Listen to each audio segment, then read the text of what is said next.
Aujourd'hui, j'ai refumé. Et ouais, même pas qu'un peu. J'en ai fumé 3. Pour beaucoup, j'abuse, mais j'ai dépassé les bornes. En réalité, j'ai cherché à combler ce qui n'allait pas, en l'occurrence l'aigreur et le sentiment de tristesse, avec ce qui m'a semblé, à ce moment-là, être la solution. Mais je te cache pas la surprise, ça a rien fait. Et pire, j'ai culpabilisé 3 fois. Je me suis senti mal 3 fois. Et j'ai même pas aimé ça 3 fois. Bah tu dois prendre pour un fou, mais c'est vrai. J'ai allumé ces 3 clopes, sans en aimer le goût ni même l'odeur, et pourtant, je les ai finis.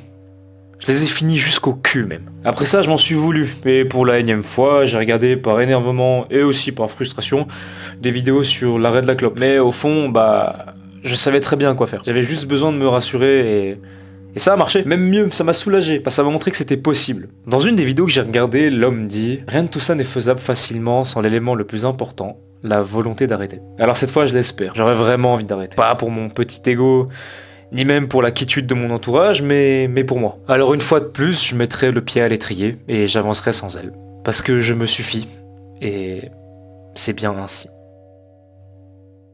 Voilà, donc là je viens de vous parler de mon addiction la plus forte actuellement, et pour beaucoup, avec la structure de la vidéo, vous avez l'impression que je vais vous donner des conseils sur comment arrêter. Je suis le pire exemple à suivre. J'ai essayé maintes et maintes fois, de manière systématique, avec des pseudo-techniques, avec des trucs. Je vais pas vous dresser des techniques, je vais plutôt essayer de vous faire en sorte que vous vous rendiez compte qu'en fait c'est pas une question de technique, que c'est pas une question de vision, c'est une question d'introspection et de travail interne, parce que l'addiction, quelle qu'en soit la forme, ça peut être la clope, ça peut être les jeux vidéo, ça peut être la bouffe, ça peut être le sucre, peu importe en fait, la racine de ça c'est... Je dis même pas le mal-être, parce que peut-être qu'au début ça devait être un mal-être, mais maintenant c'est potentiellement devenu une habitude, et une habitude, ça se construit parce que c'est des schémas positifs qui viennent confirmer le fait que cette action-là que tu as entrepris aujourd'hui pour diminuer ou juste atteindre ce bien, c'était de soit fumer, soit bouffer du sucre, soit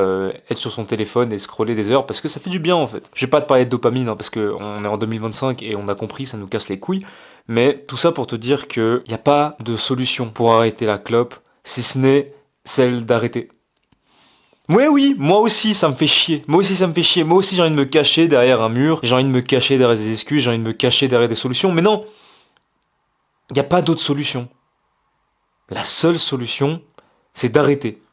Et ça marchera pour autant que t'en as envie. Pour autant que t'en as vraiment envie, ça marchera. Parce que c'est ce que tu veux. Et c'est tout. Il n'y a pas d'autre manière. Il y a un truc que je me suis aussi posé comme question, c'est... Et d'ailleurs, je me suis pas posé maintenant, je me le suis posé à chaque fois que j'ai voulu arrêter. Qu'est-ce que je vais faire en fait? Je suis quoi? Parce que... Bon, après, moi, c'est pire parce que j'ai le cul entre deux chaises et je suis un sacré enculé parce que je suis en mode non, mais non, je suis pas un fumeur, alors que je m'enquillais à la clope. Mais le fait étant que je suis fumeur, je ne veux plus être fumeur. Qu'est-ce qui va se passer en fait? Comment je me considère? Et je sais que ça va prendre du temps. Je sais que ce manque, ce vide, où on a l'impression de ne plus savoir où on en est, ça va faire partie du processus. Mais je sais aussi que si ça fait partie du processus, c'est que je suis dedans. Et donc que je guéris. Je sais que c'est pas le plus rassurant. Je sais que quand je serai dans ces états de difficulté, je penserai forcément à autre chose. Mais inconsciemment, c'est vrai. Si je galère, c'est que je change. Donc c'est bien. Alors maintenant, oui, j'ai des trucs pour moi qui m'aident quand ça va pas, parce que c'est très bien de dire oui, j'arrête et j'ai la volonté et puis c'est la seule solution, mais il y a, on va dire, des aides. Ça peut différer. Il y a des gens, c'est la musique. Il y a des gens, ils aiment bien composer de la musique. Il y a des gens, ils aiment bien jouer de la musique, d'un instrument, du chant. Je suis nul, je suis pété à ça et ça me fait chier d'apprendre un instrument juste pour arrêter une garo en fait. Par contre, moi, ce que j'aime bien faire, c'est parler et écrire. C'est très récent l'écriture. Parler, ça fait 1 an et demi, 2 ans que je fais des vidéos sur YouTube, donc oui, j'aime bien parler. Mais écrire, c'est quelque chose qui fait du bien.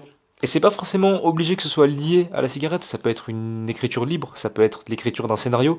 Et étant donné que moi, ça fait très récemment que j'ai assumé le fait que j'aime scénariser les choses et me créer des histoires, ça fait du bien de les voir en vrai. Et aujourd'hui, le début de cette vidéo, le texte, c'est ça. C'est ce qui est écrit là-dedans. Et ça fait du bien, pas parce que ça nous libère, mais ça nous met face à ce qui est concret. J'écris ce que je pense, les conséquences, et tout est là. Ça fait du bien, c'est tangible. Une autre méthode, ça je l'applique par exemple avec la nourriture, parce que je sais que ces derniers temps, j'ai tendance à manger plus, et surtout par manger de manière assez émotionnelle, c'est-à-dire que je mange beaucoup, mais je sais que c'est pas forcément parce que mon corps me demande de manger beaucoup, c'est plus j'ai envie de me remplir pour être plein, peut-être que c'est aussi lié au fait que j'ai un vide quelque part, c'est aussi lié à la cigarette, à les addictions, au fait que je me fasse culpabiliser, voilà. Mais en tout cas, ce vide, eh ben, ça pouvait pas continuer déjà pour mes objectifs physiques et aussi pour le budget frigo en fait. À un moment, la bouffe c'est pas illimité, puis moi je paye pas tout, donc faut arrêter les conneries. Du coup, la méthode que j'ai pour ça, la bouffe, et que du coup je vais essayer d'appliquer sur la cigarette, bah c'est respirer. Inspirer 4,